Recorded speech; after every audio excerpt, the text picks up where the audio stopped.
Hello, welcome, and thank you for joining us today for our educational webinar entitled Hereditary Hematologic Malignancies, Not That Rare.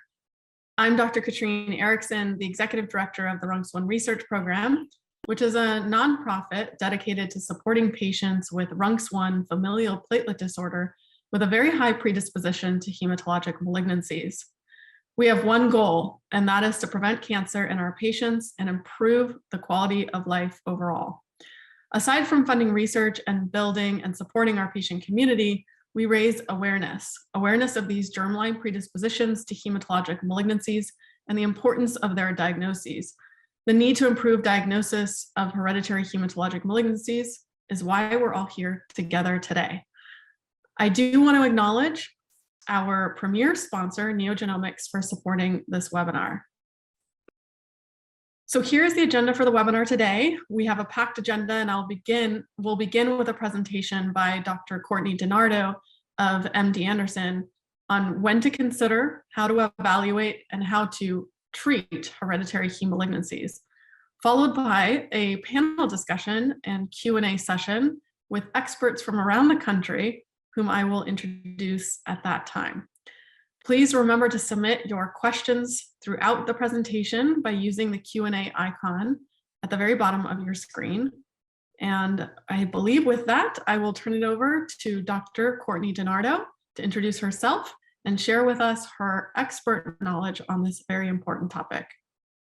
Hello, everyone. Courtney DiNardo here from MD Anderson, where I am in the adult leukemia program, but also have set up over the past decade or so, really, the Hereditary Heme Malignancy Clinic at MD Anderson. So I'd like to share with you today some of my experience and overall just understanding that the hereditary hematologic malignancies are not so rare, actually. And the more you think about them and are paying attention to the evaluation of patients, the more you're actually going to realize that this is something that is an issue for probably many of your patients with heme malignancies. So we'll go through that data, considering, evaluating, and also treatment implications for these patients. Here are my disclosures. And so the key learning objectives are to learn the prevalence of pathogenic germline variants in heme malignancy patients, to understand the importance of germline genetic testing, gain tools on how to suspect and diagnose hereditary heme malignancies, as well as learn how to manage hereditary heme malignancy patients and their at-risk family members.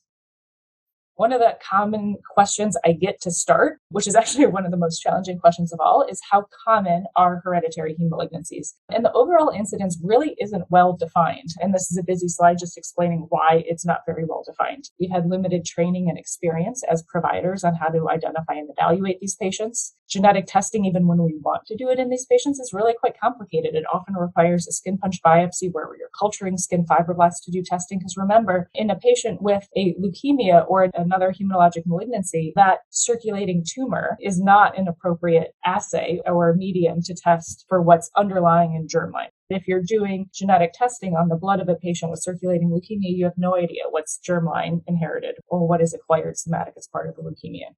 We know many patients who have a clear familial risk. They have MDS and AML in their families for generations, and yet their testing is negative. So there's certainly other genes at play, or maybe variants of uncertain significance that we haven't annotated yet will end up being pathogenic. This is a new field for us. We also know that not all patients with confirmed germline mutations will have that strong family history or that strong personal history of multiple cancers that would have suggested referral. And so, this is highlighted by DDX41, which we'll talk about, that is a much older onset, as well as, incomplete penetrance and new de novo mutations. So overall, probably about 15 to 20% of patients who are referred for genetic testing with a heme malignancy will have an identified hereditary heme malignancy with an overall incidence in our patients of about 5 to 15%, which is really quite similar to solid tumors. And so even though we haven't really thought about it as much as a field, it really is just as much of an issue in our patients as those with solid tumors. This is just an example of what we had seen at the MD Anderson Hereditary Heme Malignancy Clinic in 1 year on the left. So we performed over 100 skin punch biopsies where we cultured skin fibroblasts. We did testing, but 20% of patients had an identified pathogenic predisposition. The majority of them are DDX41. We had patients with short telomere syndromes, germline GATA2, LFS is Li-Fraumeni syndrome, RUNX1, SAMD9, Fanconi anemia, Diamond-Blackfan anemia, Swashman-Diamond, Elaine, the list goes on. And it starts to become a bit of a laundry list as I go through this talk. But, bear with me because these syndromes are all a little bit different. And I think it's important as providers that we know some of the differences between these. And this is consistent in this pie chart, which is not my chart. This is a separate analysis looking at patients with MDS and AML that was published in Nature Communications and overall shows fairly similar percentages. Why is this important? Well, the diagnostic guidelines, we use the WHO classification, includes myeloid neoplasms with germline predisposition. So this is something that is important for us in terms of appropriately diagnosing our patient. But more than just diagnosis, of course, it allows us knowledge on how to optimize the treatment of our patient. For instance, patients with the bone marrow failure syndromes, you really have to be careful with the intensity of chemotherapy and transplant conditioning that you're using. There's hope for precision medicine. One example is lenalidomide for patients with DDX41 mutations. Really importantly, in our patients, stem cell transplantations are, of course, curative options that we are thinking about all the time in our patients. And we really want to optimize the best donor. And so sometimes in a patient who has a family history of hemalignancies, the optimal donor is going to be an unrelated donor and not the family member who is fully matched, but yet has a shared predisposition. This, of course, not only impacts the patient that we're seeing, but also provides future opportunities to identify, screen, and maybe in the future prevent hemalignancies in the asymptomatic family members that could be carrying the same predisposition. I get this question a lot. So just to highlight the fact that there are laws to protect individuals who are getting genetic testing performed and in patients who have a underlying inherited predisposition identified. This is not true for life insurance. And so we often counsel our patients, if possible, life insurance is something that should be had prior to testing. It's called GINA, the laws that protect patients from genetic discrimination. So this is something that genetic counselors spend a lot of time talking to patients about, but just I think important for people and providers to be aware of.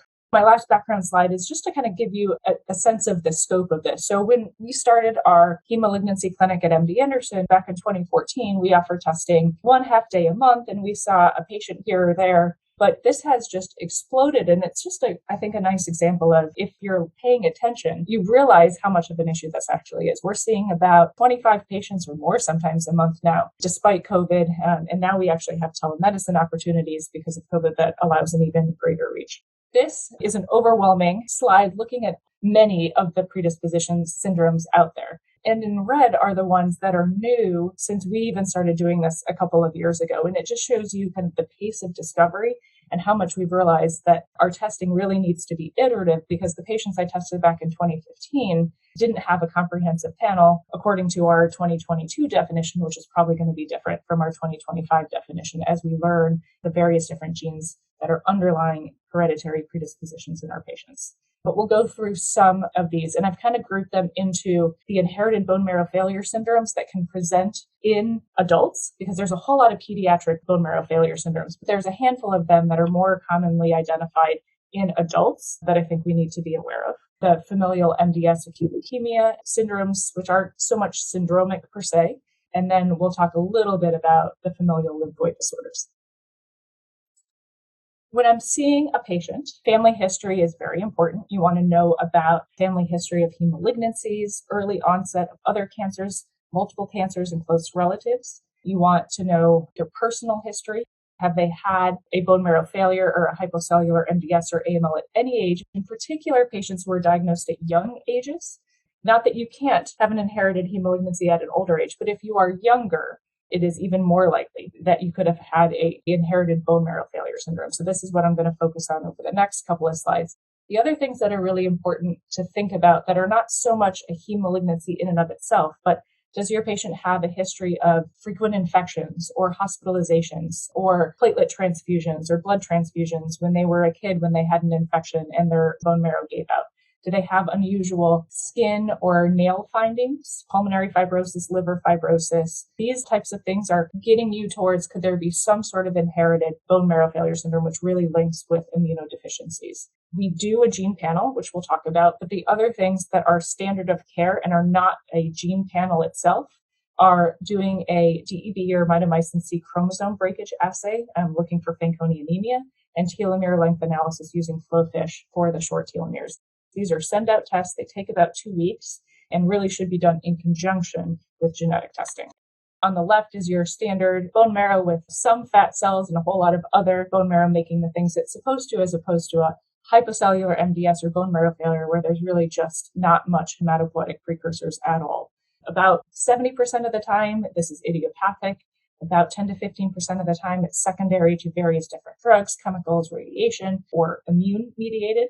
But about 15 to 20% of the time, it is likely inherited with, again, some of these bone marrow failure syndromes, Fanconi anemia, dyskeratosis congenita, which we now call short telomere syndromes, Swashman-Diamond, Diamond-Blackfan anemia, and others. And so I want to highlight two in particular.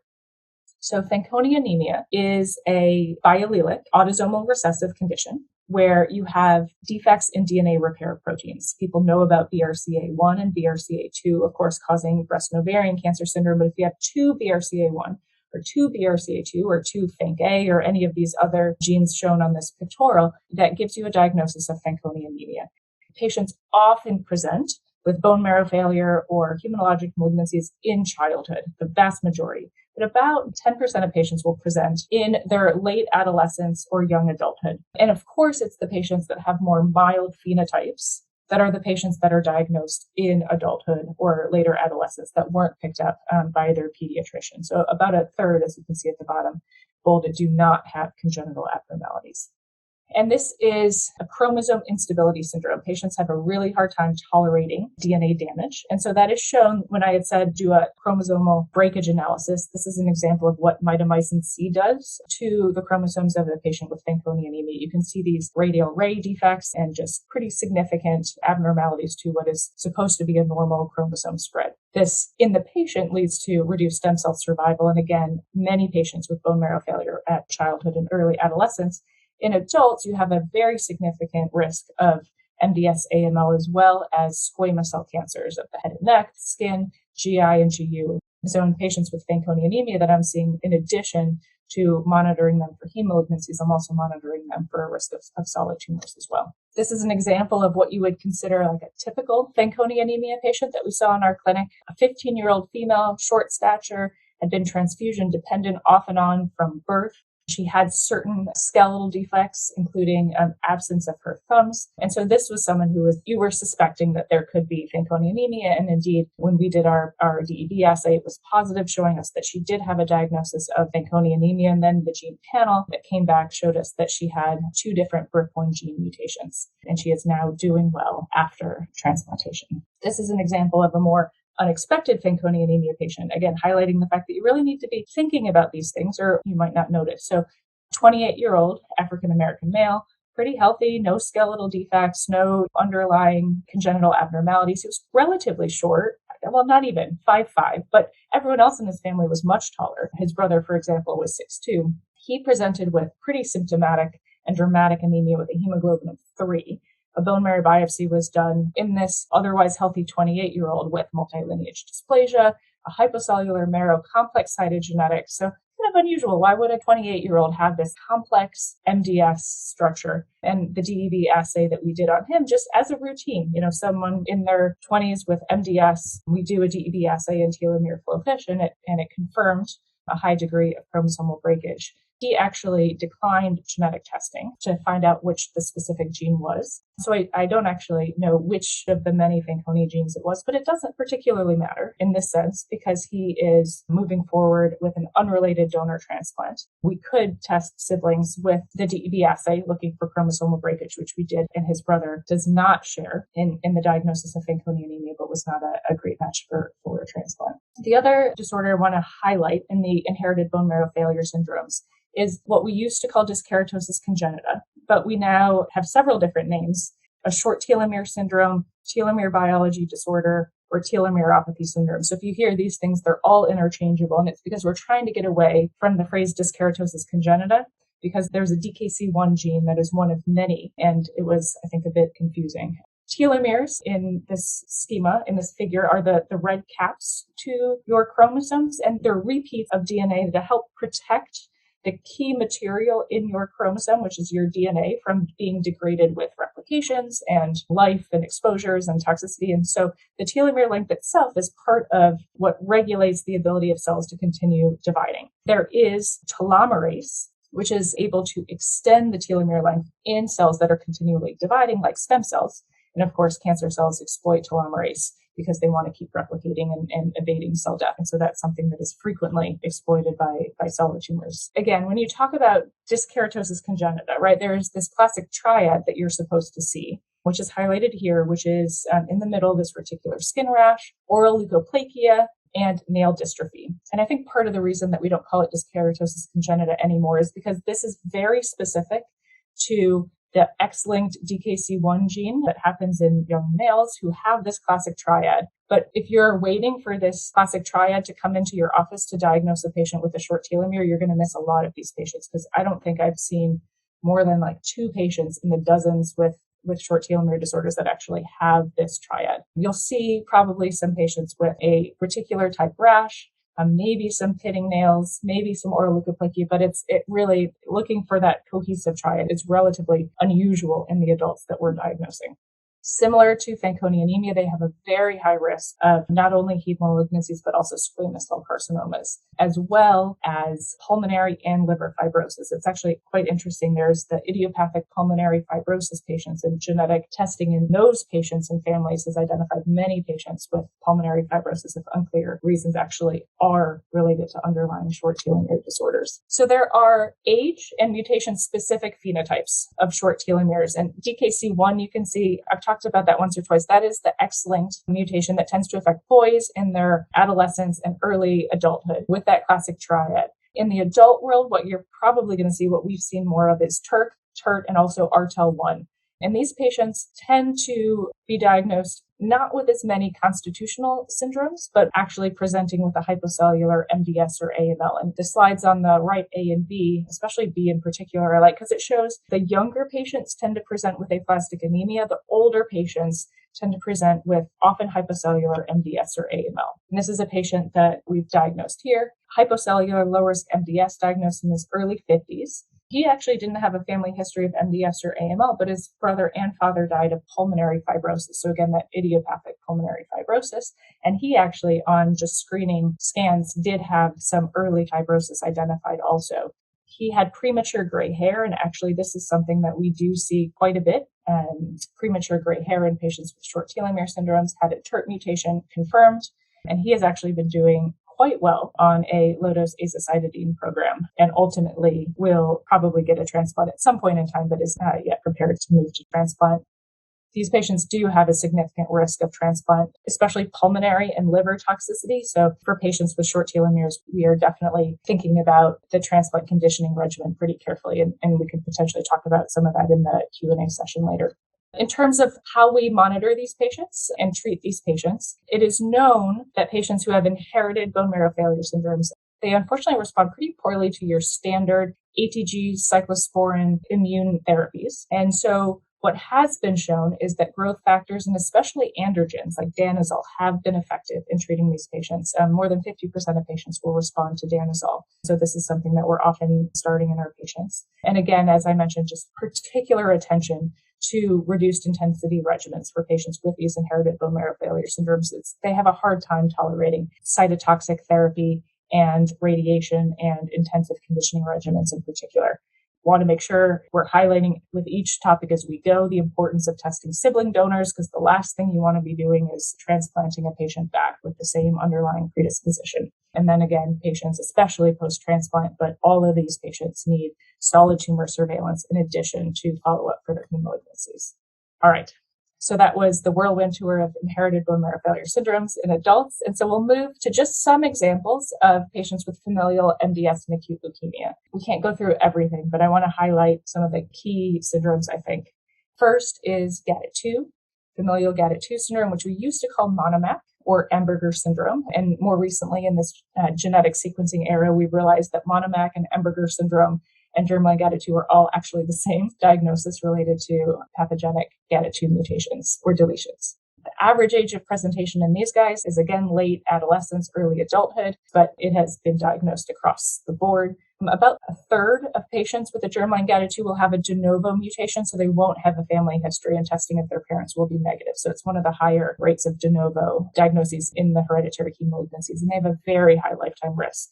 of developing MDS or AML, about 75 to up to 90% in some studies. The story of these guys is that they have frequent underlying atypical infections throughout their life. You will also have a story, if CBCs have been done routinely, they will have B-cell and monocytopenia in the setting of these infections. Oftentimes they are diagnosed with a hypocellular MDS or AML as well.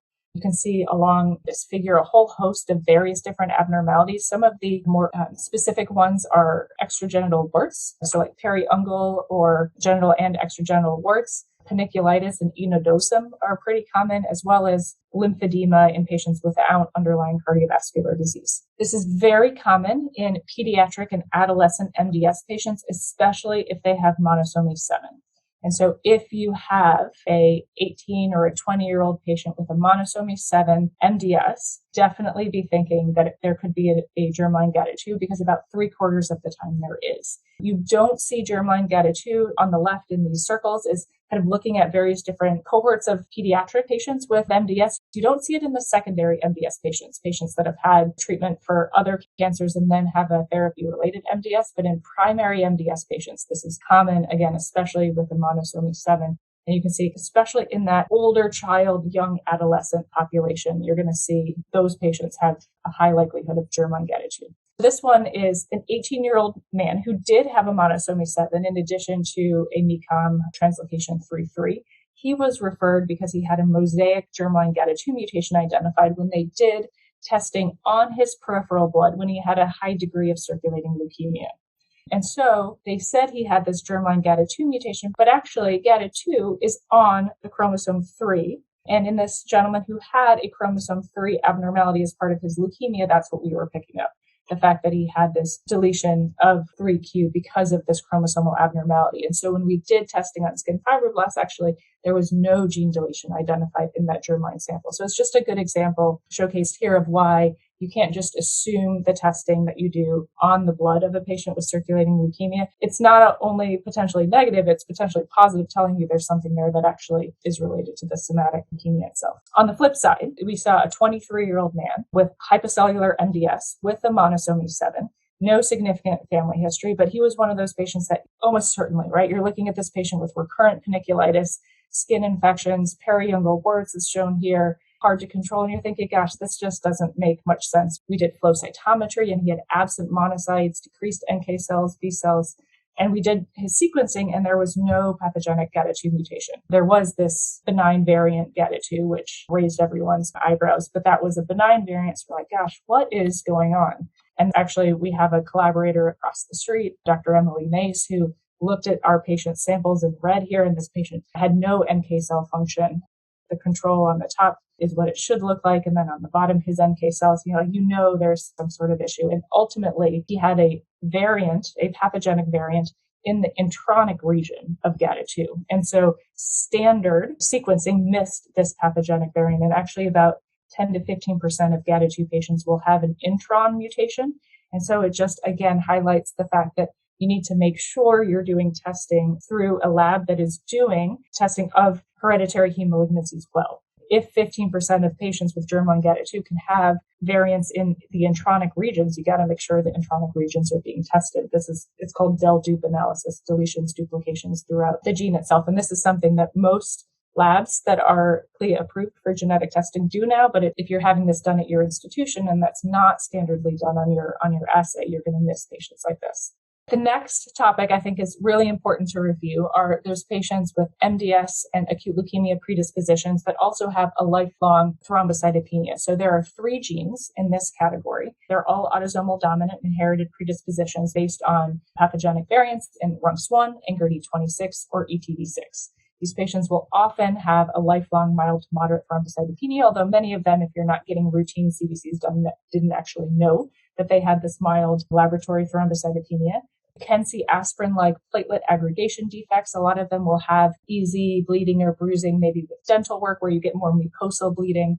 Bone marrow shows slightly abnormal megakaryocytes, even in a healthy individual who hasn't progressed to an MDS AML. Variable penetrance with these genes, and they affect the platelets in particular, because these are key transcription factors involved in megakaryocyte growth and differentiation. This is actually one of the very first patients we saw in our hereditary hemolignancy clinic, a very large family with so many different family members affected by MDS or AML and thrombocytopenia. And this family ended up having a germline RUNX1. Overall, about 40% of patients with a germline RUNX1 will develop a hemolignancy. So it's different than GATA2 and different than some of the others. Not all patients with a germline RUNX1 will go on to develop a hemolignancy. So it's really important, I think, to counsel patients that way. The average age of presentation is about 30 years old. In addition to the thrombocytopenia that I mentioned, the patients with germline RUNX1 also tend to have a very high prevalence of allergic and autoimmune conditions, and in particular, eczema. And this is something that I think is more and more recognized. This is another case report. This is not a patient that I followed, but from the literature that I think highlights, again, the importance of the sequencing that's being done. So a 62-year-old man, AML, history of mild thrombocytopenia, 2 children and 1 grandchild also with thrombocytopenia. You can see in the pedigree on the right, those patients with thrombocytopenia is the dark black. And the sequencing that was done identified that he actually did have a RUNX1 mutation, a R139Q, but actually it was only in him and it wasn't in the affected children or grandchild with thrombocytopenia. And so again, you're like, well, that doesn't fit with this family. And so a follow-up SNP array identified that there was a RUNX1 microdeletion in the RUNX1 gene, and that was shared by the patient and his affected relatives. When our 62-year-old male patient developed AML, he acquired the second RUNX1 somatic mutation, which can be seen in patients at the time of transformation or presentation with MDS and AML. So again, highlights the importance of the assays that are being performed. What will be particularly useful for all of the various inherited genes, but is now available for RUNX1 as one of the first hereditary hemolignancies to have what's called the RUNX1 Registry and Genomics Database. And so the link is at the bottom here. This is really helpful as you're trying to annotate any specific variant of a patient that you're seeing. And just because your patient has a variant in a gene doesn't always mean that that gene is disease causing. And so, for example, the L56S variant of RUNX1 is a common population polymorphism. And so that is over in that benign world. And so what I want to highlight with this is the fact that you need to know, does your patient have a variant? And then also, is that variant disease causing or not? DDX41 is on chromosome 5. It leads to an autosomal dominant AML, often in older patients. So this is definitely different than most hereditary cancer syndromes where you see cancers developing early in life. You can have a patient with a DDX41 mutation happening earlier, but the average age is 65, just like the average age of a person with MDS or AML is in the mid to late 60s. DDX41 is an RNA helicase enzyme. It's involved in RNA metabolism and splicing and ribosome biogenesis and innate immune regulation. There's a whole lot to learn about DDX41, and we're just starting to scratch the surface. There have been reports of unique sensitivity to lenalidomide, even though these patients are not 5q minus MDS. You'll note again that DDX41 is on chromosome 5q, so perhaps there's some link there. On this lollipop of the genes, along the top are the various different frequent germline DDX41 mutations. In the European population, you'll see a lot of M1I and the D140 frame shift. In Asian Americans or Asian populations, you'll see more of that A500 frame shift. What is particularly interesting about DDX41 also is that when they develop a hemolignancy, they almost always will have a second DDX41 mutation, presumably on the other allele. And often it's this R525H. And so this is just something we're seeing more and more on the sequencing that we're doing in patients. You'll see a DDX41 germline mutation that's present at about 50% allelic frequency. And then you'll see this additional secondary R525H DDX41 mutation once they have developed a hemolignancy. We've looked at our patients with DDX41 mutations. We've had about 90 patients who have a mutation with a variant allelic frequency of about 40% or higher. And we have done sequencing on over 5,000 individuals. And so again, about 1.5% of our patients had a DDX41 mutation, just as the literature suggests. About half of them were referred to the hereditary hemolignancy clinic for evaluation. Almost everyone opted into testing, and almost everyone who was tested had a confirmed germline mutation. And so just again highlights the fact that this absolutely is frequently germline. And we have then been able to show that just as with all other inherited hemolignancies, it's important to test potential family members who are going to be stem cell transplant donors. It takes about 2 weeks, 15 days turnaround to test family members. With DDX41, we still are trying to better get a sense of how likely it is a patient is going to develop an MDS or an AML with the germline DDX41. That currently estimated risk is about 20 to 30%. So we call it more of a moderate penetrant gene for reasons that are yet unclear, and would hope someone is working on understanding this. It's autosomal dominant, right? So both males and females are affected equally, but yet the development of MDS and AML is much more common in males. Donor-derived leukemias are a real thing, and they probably happen more frequently in patients who are getting transplanted from family members who have inherited heme malignancies. And so this is highlighted here in this slide.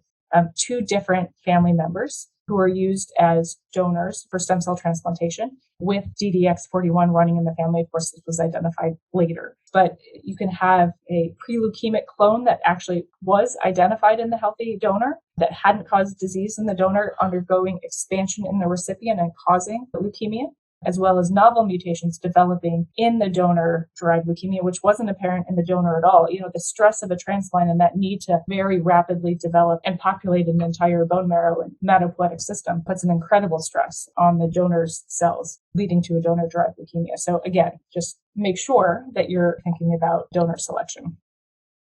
Couple slides talking about genetic predispositions to ALL, acute lymphoid leukemia.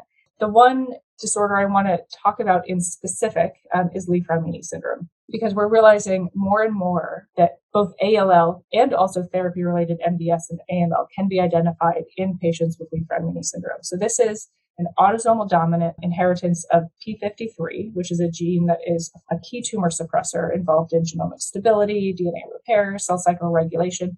Patients have a very high lifetime risk of all sorts of cancers. And on this picture is the different ages and the different cancers that are frequently developed. Most patients will develop their first cancer in their late 20s as a female and their early 40s as a male. Again, you'll have a pretty high frequency of these de novo mutations, so you don't always have a family history because it can be happening in your index patient. About 5% of LFS malignancies are heme malignancies.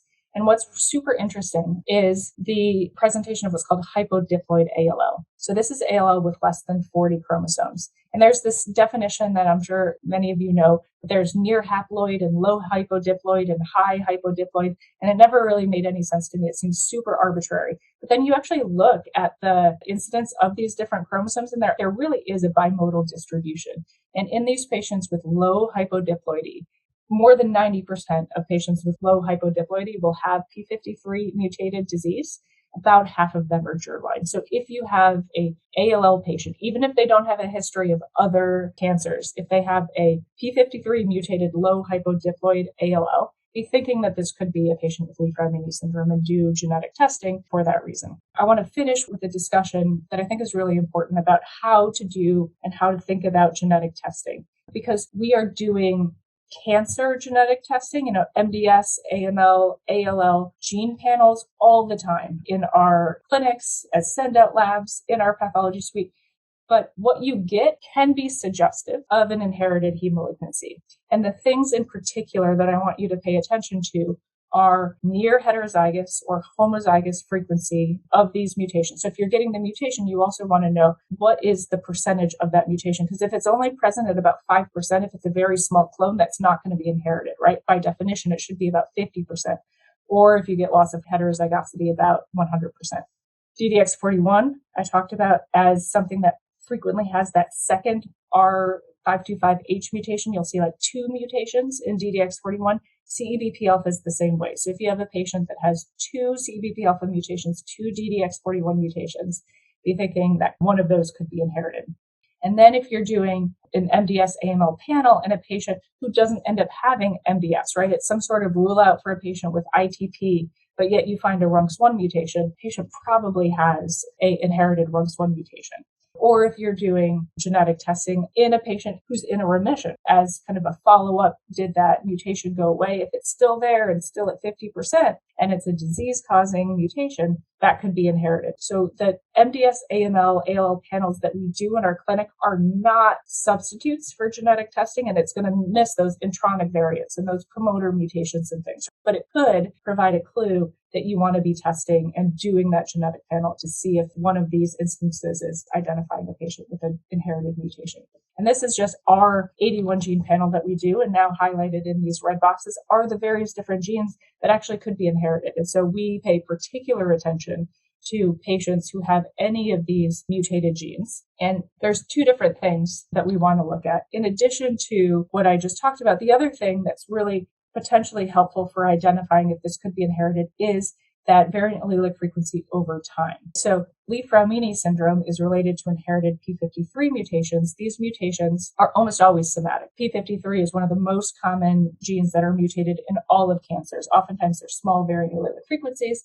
And you can see on the left, those variant allelic frequencies are all over the place. But yet there are two patients where it's almost always stable, right around that 50% variant allelic frequency. And those were the two patients that were identified to have an inherited p53 mutation, that Li-Fraumeni syndrome. Whereas, other mutations, BRCA2 as an example, DDX41 also as an example, these are mutations that, you're going to track them over time, and many of them will be inherited, and you'll see those allelic frequencies. So that's another thing that could potentially be helpful if you are at a center that is doing kind of frequent sequencing with variant detailing. And so this kind of highlights the algorithm that we use at MD Anderson. So again, we're using gene panel tests on almost all of our patients with heme malignancies.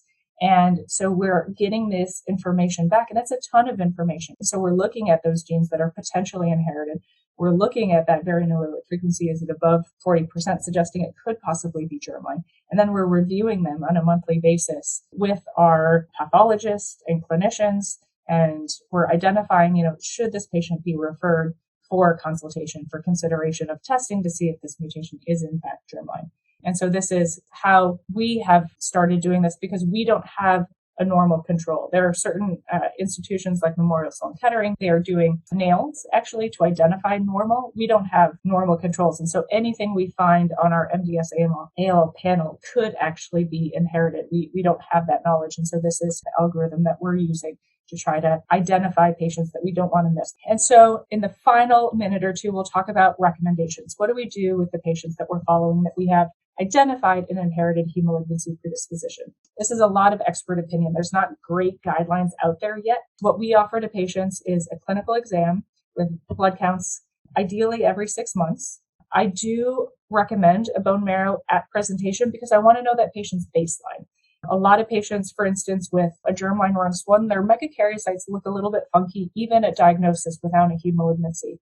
Patients with GATA2 can have a more hypocellular bone marrow even without MDS. So it's helpful for me to know what their baseline normal looks like, as well as looking to see, are there any secondary somatic mutations? Is there any evidence that this could already be evolving into a heme malignancy? I offer annual bone marrows thereafter for research, surveillance. Some patients are very interested in this. Other patients are not. And I don't think we have enough information yet to truly recommend this, but it is something that I do offer for interested individuals. And certainly I want to get my patients seen and evaluated by the transplant group earlier than later, because a lot of them are going to end up needing a transplant, right? So you want to know, does my patient have a good unrelated donor option? Can we do the sequencing and evaluation of family members to know who are optimal donors who share their HLA matched and also don't have the shared inherited mutation that would be good for a transplant if and when? There is reproductive counseling and pre-implantation genetic testing that can be done for patients that are interested, and there are specialized centers that talk about this. And this is something that at MD Anderson, our genetic counselors spend some time kind of going over and offering referrals. I think this is an important thing for people to be aware exists. And certainly future prevention approaches. We're not quite there yet, but hopefully in the coming years, we'll have some of these opportunities to help prevent leukemia in patients with inherited predispositions. And so in conclusion, I think what I want to leave everyone with is the knowledge that inherited predispositions are much more common than we appreciate. You have to pay attention to the story of your patient, their lifetime history, as well as family history. Although just because your patient doesn't have a family history doesn't mean there can't be something that is inherited in that patient. And I also want you to be aware that the workup that you want to do, it requires some coordination. You don't want to do just a simple genetic test on the peripheral blood and send it to a company, because in our patients, there's circulating leukemia and heme malignancies in that sample. And so it often requires a skin punch where you're culturing the skin fibroblasts and for those testing. And we'll, in the Q&A session, talk about this. There are academic centers like the University of Chicago that offer this. There are clinical genetic testing places that offer these services. And so knowing where your center is allowed to send these samples to, and just to have that coordination in place, is really important. And then it becomes much more straightforward. We talked about how the molecular testing that you get on your heme malignancy panels can help identify someone who could have an inherited mutation that you want to evaluate for, but it's not comprehensive. So just because your patient has a panel that doesn't identify something doesn't mean your patient can't have an inherited mutation in something that wasn't actually tested for, or a gene deletion or an intronic mutation that's not part of the assay that is done. So knowing kind of the specifics of the panels that are being done at your institution are really important also. Be thinking especially about testing your younger patients with hypocellular MDS, AML, aplastic anemia, the ALL patients with the hyploidiploid cytogenetics and the P53 mutation. We've seen a lot of patients with leukemia that way, but the list goes on and on. So I want to end with some unresolved questions, which keep me up at night. Can the secondary somatic mutations that are identified in patients help us predict who is at risk of malignant progression? So in a patient with a RUNX1 mutation who has ASXL1 versus a BCOR mutation, is that informative? Should I be saying, oh gosh, now it's time to move to transplant, or can I still monitor this because it's not necessarily going to lead to a heme malignancy? These are future questions. Optimal monitoring and surveillance, those algorithms to really highlight how can we offer patients surveillance that is beneficial and helpful. And really key is early intervention strategies that hopefully will be coming down the pike soon. And so with that, we'll move to the Q&A session. My email is on this slide, so write it down, and please feel free to email me questions about patients that you may have questions on now or moving forward. Wonderful. Thank you so much, Dr. DiNardo. And we're going to be joined now by some additional experts from around the country, Dr. Michael Savona from Vanderbilt University and Dr. Amy DeZern from Johns Hopkins. Unfortunately, Dr. Vinod Pullerkat from City of Hope cannot join us today, but I think we've got enough experts in the virtual room here to cover the many questions that we received. So I'm really excited to jump in. And maybe what I'll do is I'll start with the question around germline tissues. There were some questions around, what do you do to facilitate the skin punch biopsy? And maybe a follow-up question is, do you use any other germline tissues to assess germline mutations? And then I'll ask a follow-up question after that. Maybe we'll start there. And I'll direct this to you, Dr. DiNardo, but I'm curious to hear what others, Savona and DeZern, do in their clinics as well. Sure. I'll try to be brief, but it can be a long answer. But in general, it is important to have a send out testing program that you know ahead of time, because you're right, trying to figure out how to do a skin punch in real time and where you're going to send it, and the nuances of the sample collection. This definitely is probably the key point that needs to be kind of thought through ahead of time. There are a lot of excellent labs that can do genetic testing. Many of them are, send out companies like Invitae and GeneDx. University of Chicago has a phenomenal panel, and they do testing on cultured skin fibroblasts. It just depends on where you practice and where you are, insurance and the nuances of your program and where you're allowed to send samples. Any other additional points from the other panelists? All right. Okay. Well, another question was specific to telomeropathies. Mm-hmm. And given that there can be significant workup time for these hereditary hematologic malignancies, and a question around the need for a certain level of white blood cell counts to actually do effective telomere testing. How do you address that situation? Yeah. The telomere disorders are definitely some of the more challenging, because there's a lot of gray in the diagnosis, in the sense that About a third of patients who have short telomeres, you don't actually identify what the underlying gene is, meaning there are some still to be identified and discovered. And so you really are relying on short telomeres for the diagnosis in about a third of your patients. And it's really hard sometimes to get reliable, CLIA validated telomere length testing. When the white count is low, because of chemotherapy, or really the effect of chemotherapy on the telomere length themselves hasn't really been validated. So the gold standard of doing flow FISH to get telomere length is in the peripheral blood of patients that have not received prior therapy. So we try, for the patients that are coming to our institution, to do that within the first week or two of their presentation, prior to them getting therapy that's dropping their count to make it all that more challenging to get a reliable sample. Yeah, I guess I learned something every time Courtney talks about this, and I thought it was a great talk too. I guess with the telomere disorders, I think it's important to remember that people's telomeres get shorter as you age, and that we're not really sure what and it's been well established and published that people with shorter telomeres have worse outcomes with different therapies and transplant. So it's not really clear, how much of these are mutationally driven, germline mutationally driven, or just older telomeres that fare worse with chemotherapy. And it's a schmear, as Courtney said, a continuum. I do want to kind of point out a couple, and this looks like a mix of clinicians based on the questions and molecular pathologists and scientists on the line. But for the clinicians, one of the things to add to Courtney's slides on recommendations, two things, with regard to telomeres, if you have a young patient with MDS, young people shouldn't get MDS. So really all those people should have germline testing, at least for telomere disorders and chromosomal fragility. And that's, every institution will do a little bit differently, but I think, that should be in the first sets of things that you order on these people. And I have had, a surprisingly high positive rate for those people. And of course, it's clinically important because you're not going to give ablative conditioning to a person with, chromosome fragility, and you could hurt them.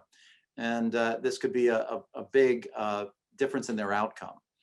The other thing I just wanted to add, going away from the telomere disorders, but just talking a little bit about recommendations,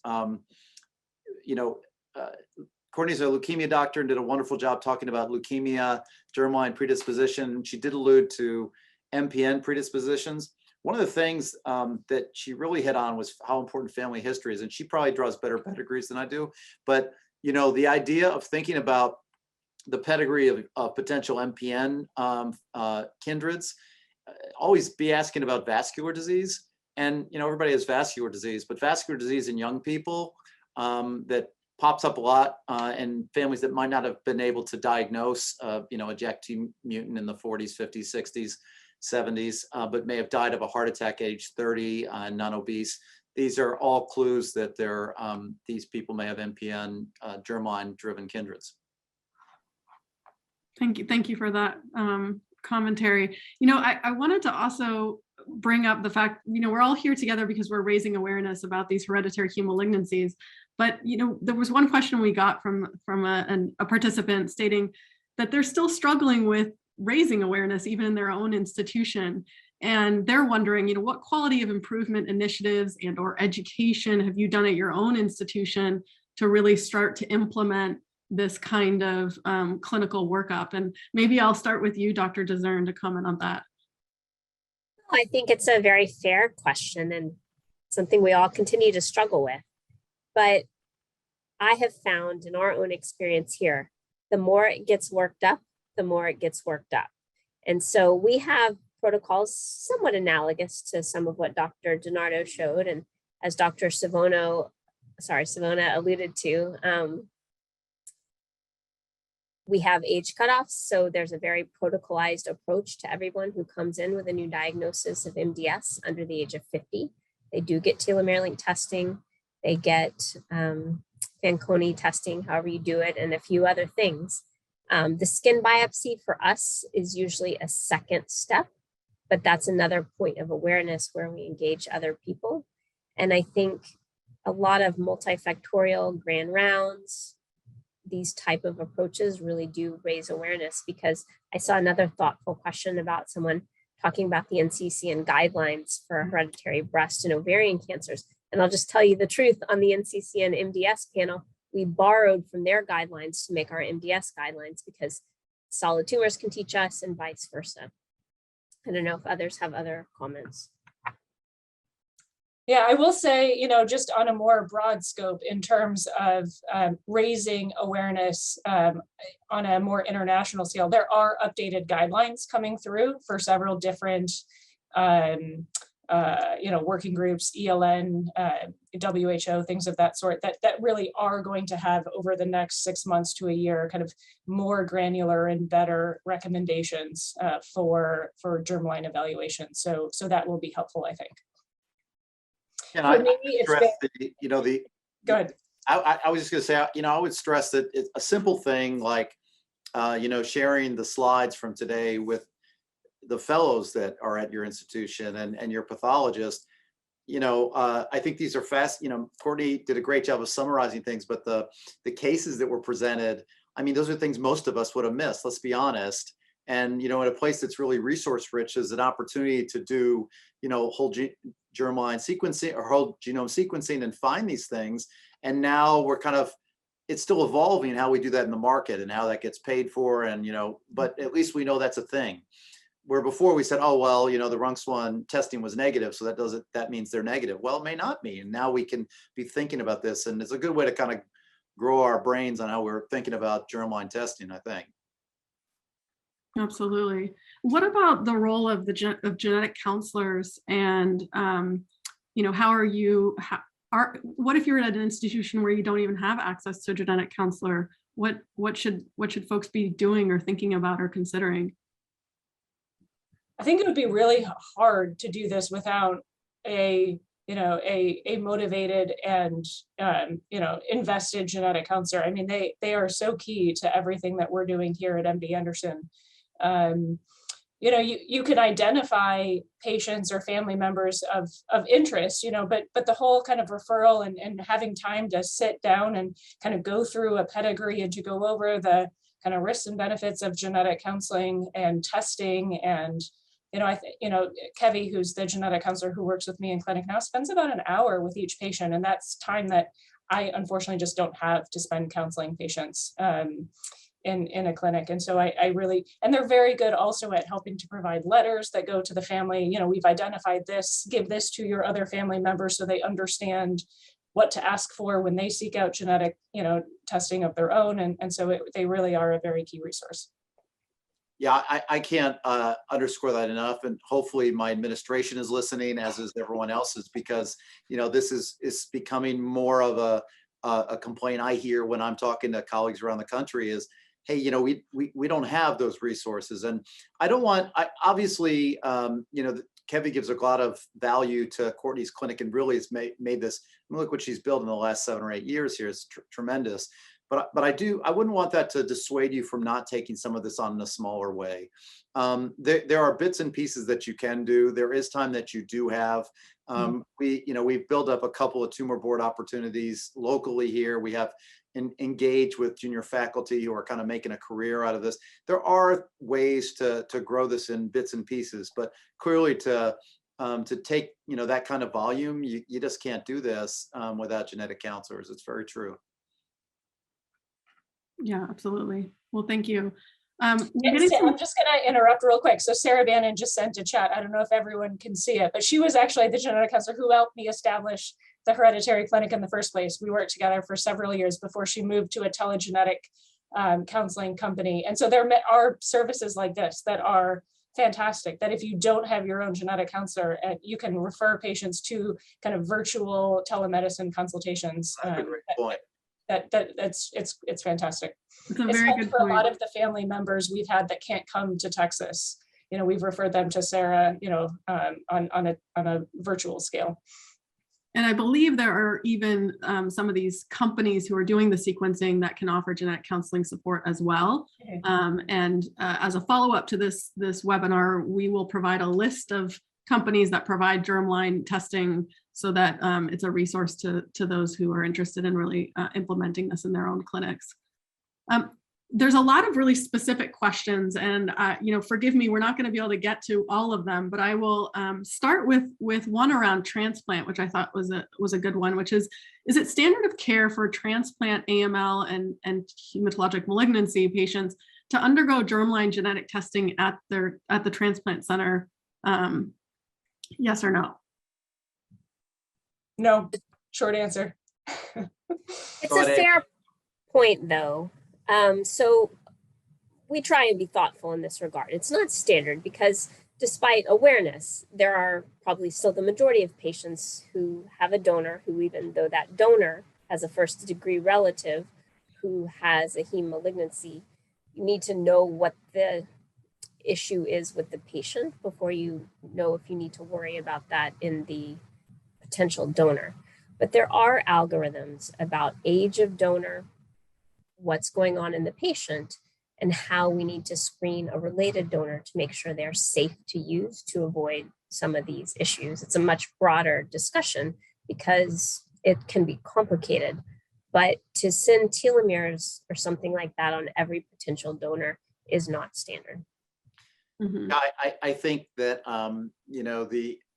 as Courtney pointed out really well, there are, it's this variable penetrance of these, with these syndromes. And, some of the times the patient's really hurting for a donor, and, with a low penetrant kind of mutation and, not a lot of family history, you're not going to do much with the result. You're just going to cause angst with the result of the mutation. But there are certainly some that, this would cause you to choose another donor, an even less desirable donor, by HLA matching or so forth, or CMV status, if the mutation exists. So I think, no, it's not standard, but the answer is, when we do it, it depends. Mm-hmm. Yeah, that makes sense, especially with regard to penetrance of some of these genes or gene mutations. What about keeping track of family members after a germline mutation has been identified and you've got at-risk family members? What do you do? Maybe I'll start with Dr. DeZern. Well, this will sound silly, but I keep as pedantic of a social history and family history as I can in patients who I'm suspecting of it. And I try and keep it going forward through my notes, because as the patient ages, the family members age and may become of childbearing potential or already are, and things like that. And I try at each visit with the patient to inquire if any family members have decided they would like to learn about it.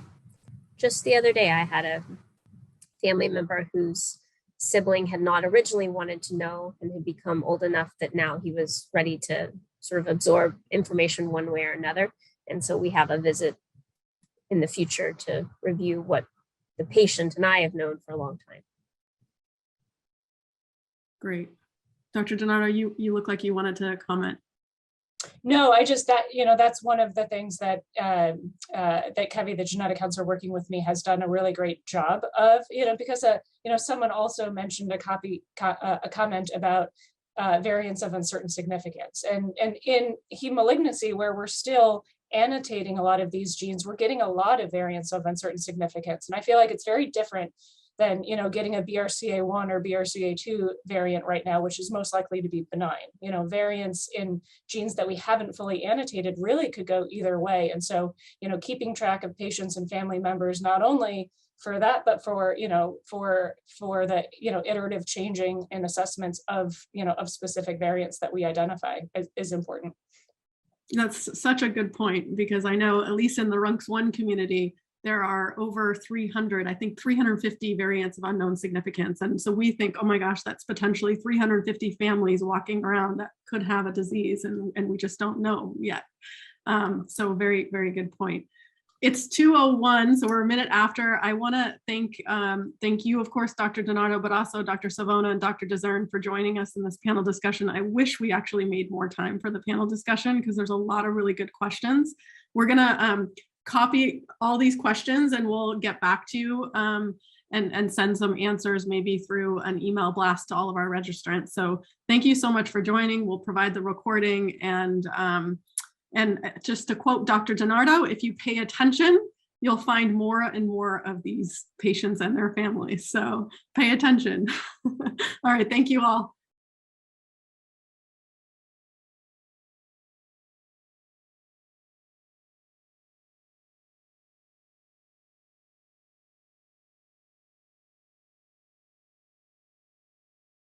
Joining us, we have three more experts from around the country, and I'd like to introduce them. We have Dr. Kelly Bolton from Washington University School of Medicine. We have Dr. Elizabeth Griffiths from Roswell Park Comprehensive Cancer Center, and we have Dr. Yasmin Abaza of Northwestern School of Medicine, and they're all going to join us and give their perspectives on some of the questions that we've received from all of you, so that we can get different angles, different approaches, and different thoughts. So I'm going to start with a fairly basic question. Lots of great questions. Please continue to input your questions through the Q&A. The first question that caught my attention was, do you recommend testing a patient who has not been diagnosed with any MDS or leukemia, but has a very strong family history of leukemia? And it's a little hard to imagine how that patient might arrive in the office of a hem-onc, but curious if that has happened for any of you.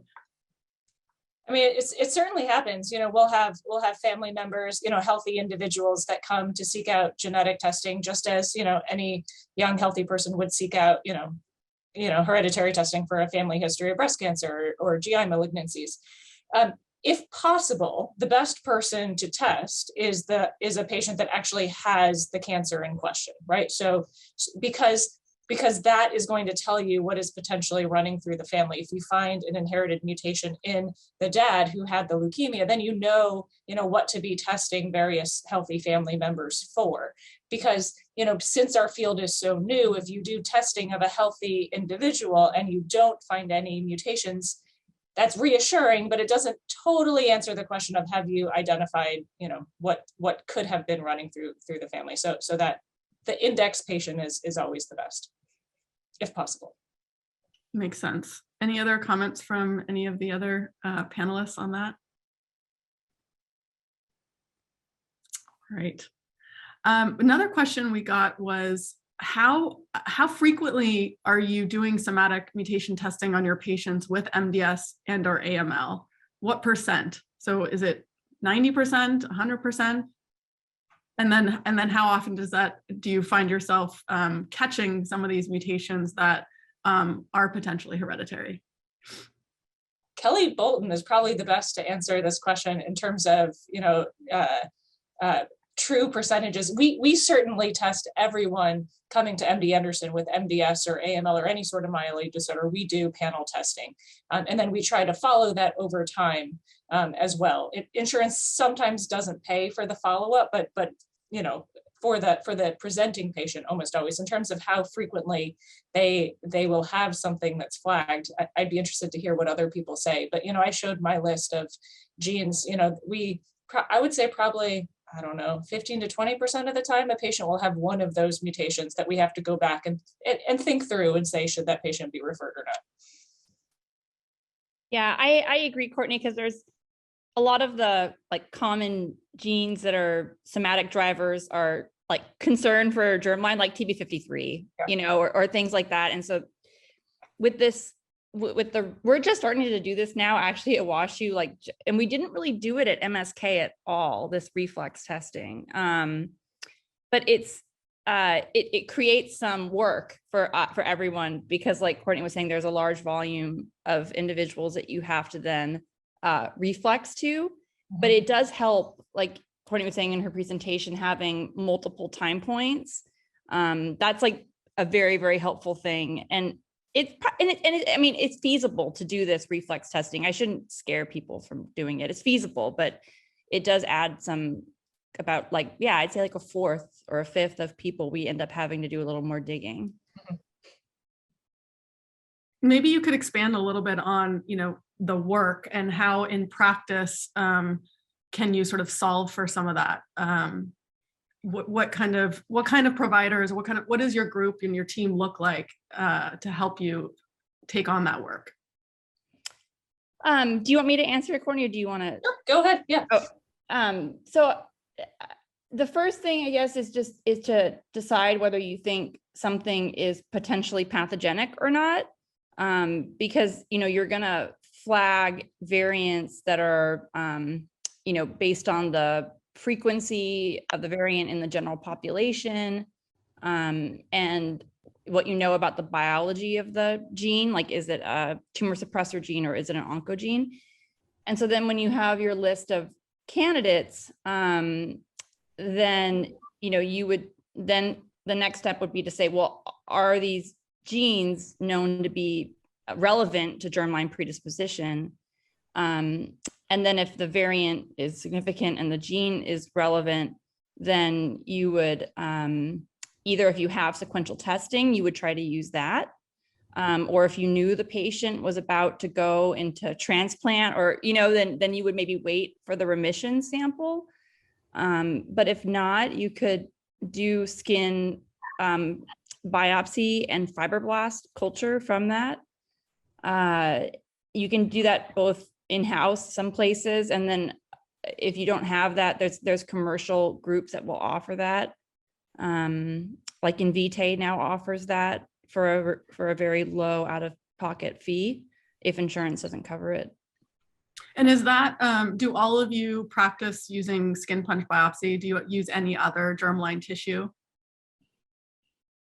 I can answer that. We routinely do skin punch biopsies on our patients when we're concerned about the potential for a germline predisposition syndrome, and we have the option to either expand fibroblasts in-house or to send the sample out to Invitae or to other commercial vendors to do that. We've collaborated a fair amount with the University of Chicago for their testing. Great, thank you. There's a couple of questions on preferred labs to send DEB Fanconi anemia testing and telomere studies to. Are there preferred labs, or maybe some of you could comment on how you manage that? And there was actually also a follow-up question with regards to whether for that testing you could just use blood, or should a skin punch biopsy be used for that kind of testing as well? You don't have to do DEB. So DEB or mitomycin C are both clastogen assays that you can do for Fanconi, and either of them are fine. And that's a pretty standard send out. So that one's not so challenging. We send ours through Mayo Clinic, I think, and we get results back pretty quickly. The telomere flowfish is a little more challenging. There's two places in North America that are CLIA approved, Johns Hopkins and Repeat Diagnostics, which is in Vancouver. And so at MD Anderson, because Vancouver is ex-US and an international site, we can't send to them. And so we do our telomere flowfish through Johns Hopkins. And we do peripheral blood typically for these tests. There is a instance, relatively small, probably 5% or so or less, of somatic reversion for Fanconi anemia. So if you have kind of a family history or something super striking and you think a patient really does have Fanconi, but yet you're only, the peripheral blood testing is negative, you can follow up and do a skin punch to confirm. There was actually another question, again, going back to this whole skin punch biopsy process and fitting it into the workflow. Given that, what do you typically see as the turnaround time? Because some folks are asking about the time it takes, and is there a way that you've been able to triage newly diagnosed AML patients, for example, to sort of address that as quickly as possible? If any of you want to comment on that. Maybe Dr. Yeah, Abaza? Go ahead, Dr. Abaza. Sorry, can you hear me? I'm sorry, I'm having technical issues on my end. We can hear you. Okay, You're a little great. bit soft-spoken, but we can hear you. Thank you, I'm having issues. Is that is the question for germline testing? Yeah, using the skin punch biopsy, how do you try to implement a process that you can do this quickly? So it depends. So sometimes depends on insurance. We very rarely can get it done in-house. Mostly it's done outpatient. I've rarely be able to do it in the hospital. It gets blocked multiple times. So Most of the times we're able to do it only in the outpatient setting.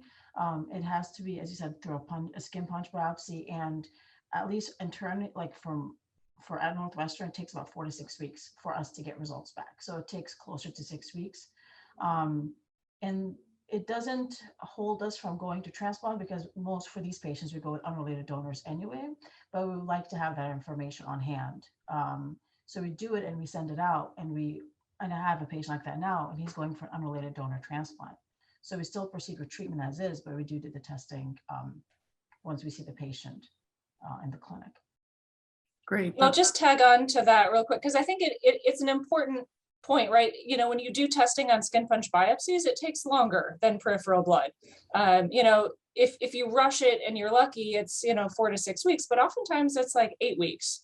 And that can be a really long time if you're getting a call from a transplanter saying, I've got the brother here and I want to go to a transplant in 2 weeks, but I'm concerned there's something running in the family. Can you see them quickly? And I'm like, yes, I can see them quickly, but the testing is going to take a little bit, to do it the right way and to, test the index. So ideally you have a workflow where when a patient is first referred to you, or to your institution as a whole, to anyone involved in hematologic malignancies, is there a family history? Is this patient, 30 with a new MDS diagnosis?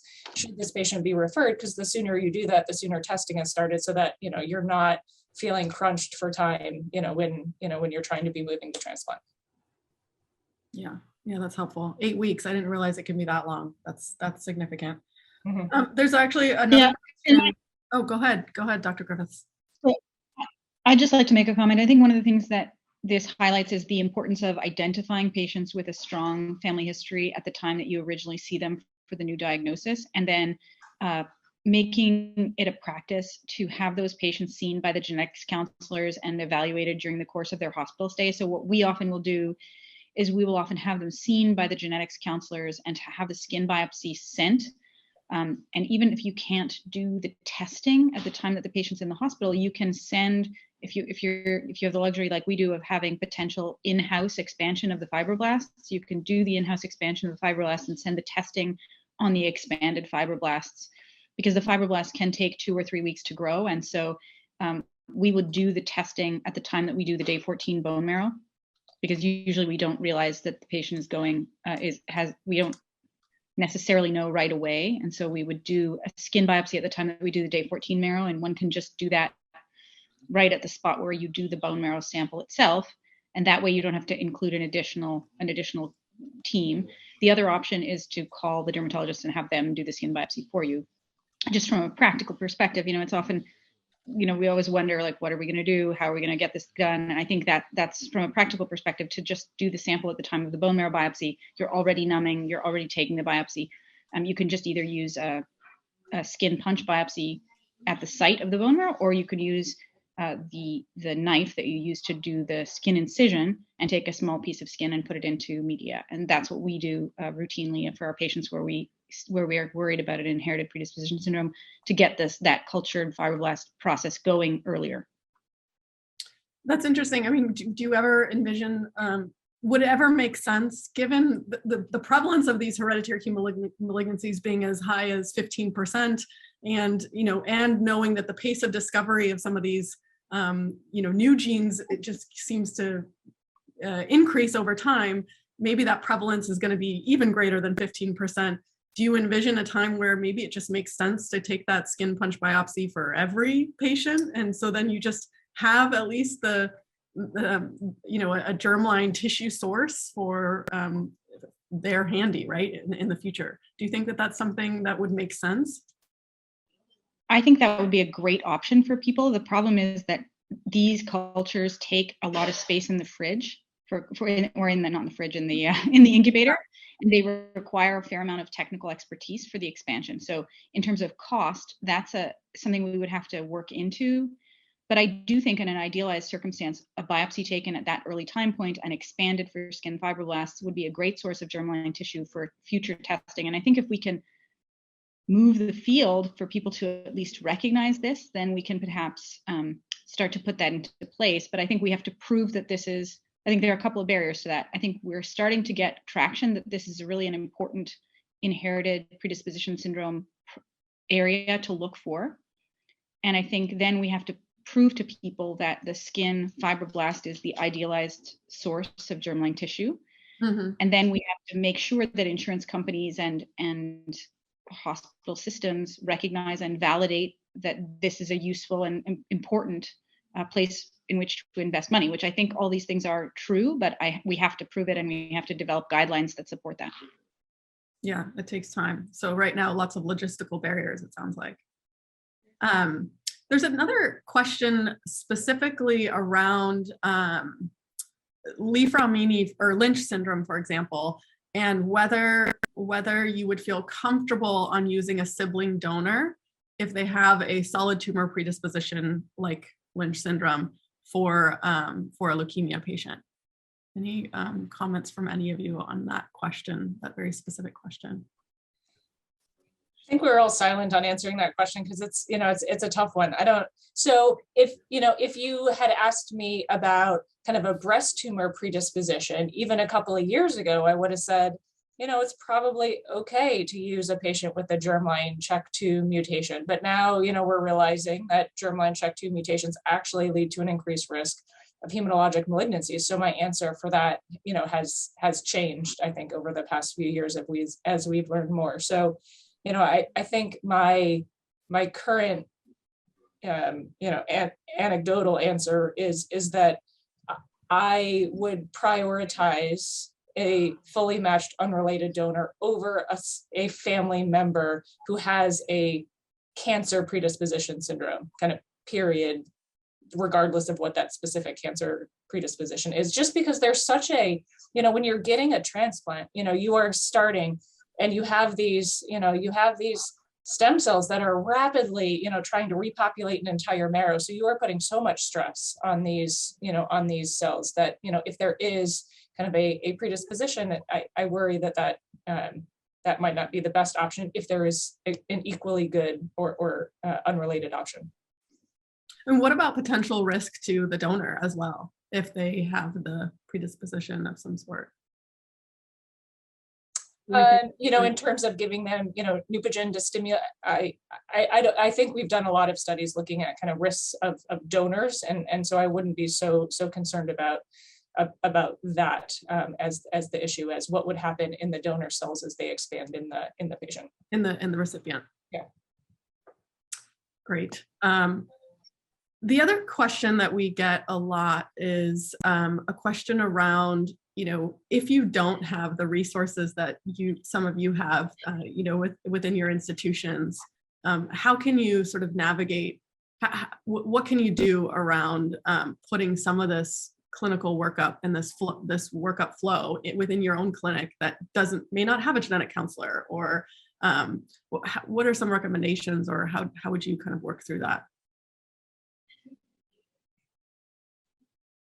Or do you recommend that, maybe the best thing to do is just know how to suspect and think about what tests to order, but then think about referring to an institution that is, has the resources?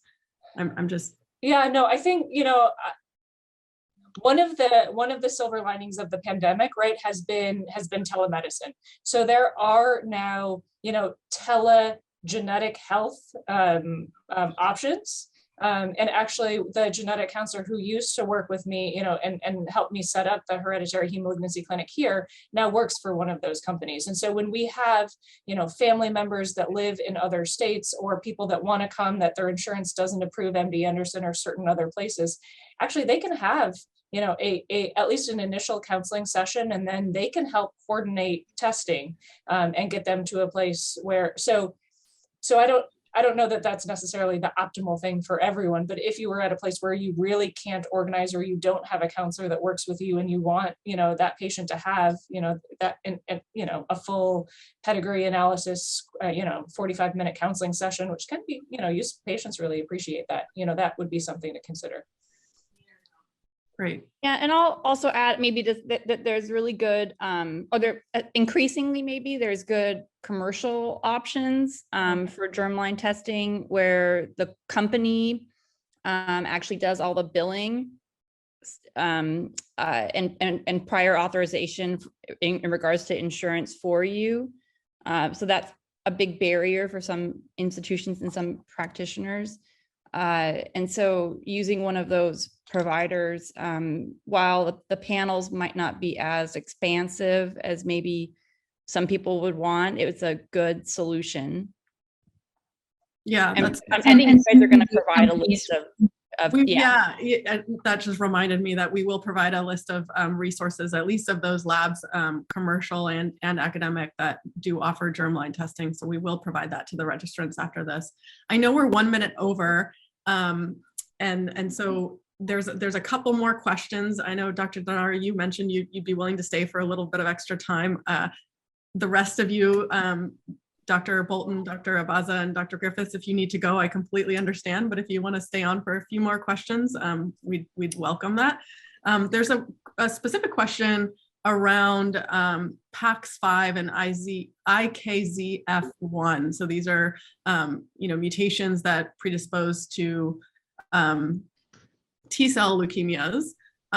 Specifically, and mostly in the pediatric setting, but there's a question whether we're seeing that in the adult setting as well, if there's any new findings around those particular mutations. I don't know if anyone else has an answer to that. I have yet to see a PAX5 family. And so I think, I don't see as many pediatric patients. We do sometimes, but it's mostly an adult clinic that I run here. We have actually some adults with ALL, familial ALL with IKZF1, and so, but few, two I can think of in the 10 years or so I've been doing this, 8 years. I also wanted to ask a question around which came through in some of the more specific questions, but just the idea that some of the variants you might be catching on germline testing are VUSs, and how do you manage a patient when you identify a VUS? But there's clear indicators that there's a family history or something that makes you really cause you to suspect that there is something going on here. I think this is where our opinions, I think as leukemia physicians, differ a lot from the genetic counselors. And so if they're on the phone right now, they may disagree with me. But I think, when you think about breast and ovarian cancer syndromes and Lynch syndrome, we've annotated those genes for decades. And so the VUSs that we find there, we know are more likely than not, the VUSs are going to end up over time being benign or reclassified as benign or likely benign. Whereas in our world, where we really haven't fully annotated a lot of these genes yet, we get a lot of variants of uncertain significance because we just don't have the knowledge yet to know where they fit. And so I do feel like many of them may end up becoming reclassified as pathogenic or likely pathogenic, with more time or with the family studies that are submitted. And so as you can't take a VUS and without additional studies say that this is what is running through the family and this is the cause, but I'm always kind of cautious in how I counsel them, and I try the best I can to keep track of these patients and families so that when a VUS is reclassified, we can reach out and say, hey, this is or is not disease causing as far as we know. Dr. Griffiths, are you also tracking your VUS patients? Yeah, so it's very hard. What I try to do is I try to refer my patients to genetic counseling and then have them go back to be seen again in follow-up on a yearly basis if we find people with either a VUS or nothing identified. The other thing that I have done is I actually opened a study here as a second site based in Chicago, at the University of Chicago. Lucy Godley has an inherited predisposition bank registry that she has, which allows us to enroll patients prospectively to give leftover skin fibroblast or germline tissue and leftover sample of bone marrow and blood, or prospectively follow those patients. And those people also have their pedigrees recorded. And so if that's an option, participating in one of these registries, I think is an ideal way to collect the samples And that study particularly is lovely because it allows us to go back and inform patients of results that come later. And I think, unfortunately, that's really the only way I think that you can make sure that you keep people involved, because once somebody has had a transplant, if they're in remission and doing well, you may not end up seeing them as regularly, or people may move. And so I think participation in registries where you have a strong family history is critical. Yeah, thank you for that. I wholeheartedly agree. Research is so important, and is really the only way we're going to get some answers to some of these really important questions. So great to hear that that's available to anyone, really. If your patient is interested in participating, there are registries, and in fact, there's a I should comment, there's a natural history study being run by the NIH on RUNX1 FPD as well. So you should be aware of that as well if you're on the call and listening.